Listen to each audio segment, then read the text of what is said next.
Hey everyone, my name is Peyton, and in this video I'm going to show you how you can take some of your blockout assets inside of Unreal Engine and actually just take them out and put them in your preferred modeling software. That way if you need to use it for reference or something else. Made a really old video a while back about this, but I wanted to just show an update as a preferred kind of way to do this. But yeah, as I was saying, if you are using either the BSPs, but also like to just use the shapes for a lot of things, I will come in here and sort of like build things out and use these just, yeah, basically as block out. That's how I build a lot of my environments. You can see stuff in the back still just being block out. But one of the biggest things in this level is actually this like train passenger car is all just block out that I made to sort of temp in what it would look like and all. And yeah, basically want to actually turn that and convert it to something, an official model actually inside of Maya. So what I can do, and I'll show this in two different instances. This one's a grouped one, but you can also do it if you have separate assets here, like these two, as you select them. But I'll go ahead and use this as the example. All you have to do is basically select all of the different elements, so whether it's like the different shapes and so make sure probably not to have any lights or anything in it because you just want the model itself, but I have it already grouped as you can see here. But yeah, I want to just combine all this, take it out, and just use it in Maya. So the way that I prefer to do that is actually going up and go to tools, and you will find a merge actors feature here underneath the tools. I can click this and then it's going to show all of the options of everything that I want to merge together, and I can say cool, that looks good to me. I can merge actors, and then what it's going to do is it's actually going to then want to place that actor into, or like our static mesh actor, into a folder specifically. So similar to like where I have all my other models already, I could just place it in here, and I probably want to give it a more proper name instead of just like the default merge static mesh actor. So let's just name it a passenger car A, and that should be good. Cool. So I'm gonna just save it there, and then now you can see down here I can exit out of this, and in my content drawer, or yeah, just my contents in general, you'll see that I now have a passenger car. So if I open that up as well, we have a model. It's an actual actor. And yeah, this is just like a simple one. You could, of course, technically, I guess, model it all out in here if you wanted to use like the modeling tools that Unreal has. But of course, I know a lot of other people are more experienced with stuff like Autodesk Maya or Blender or anything else that you would prefer to use, which is definitely what I use, just because of the tools and everything. Still, I like to, yeah, take it out and basically model it outside of it. But yeah, so we have our passenger car here now. I can actually replace this one in level as well with that actor.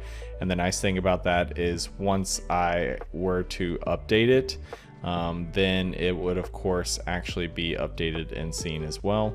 So I could place an actor, and what I'm probably going to do instead of actually replacing selected here is that I will make sure to just drag it in.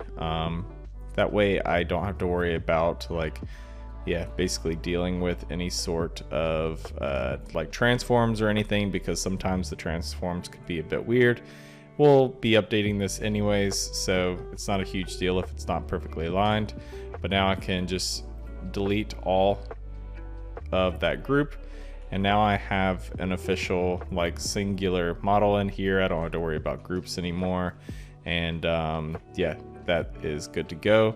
Then I can do the same with this one back here, so I can also delete all there and just duplicate this guy over to place it down here. So yeah, it's really nice because of course now that we have that, we can also take it to our actual modeling program.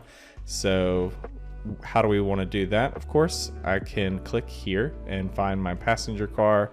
Also go down here to my content browser, and then you just basically right click and you can, there's a couple of different options, but what I want to do is actually export. So I'm going to find the asset actions, then you can see export here. So I will do that.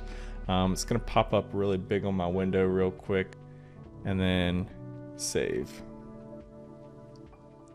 So now if I were to go over to my Maya scene and import, I can find my passenger car, which we just saved here as the OBJ, and import it in, and it should be good to go. I will need to potentially rotate it or so.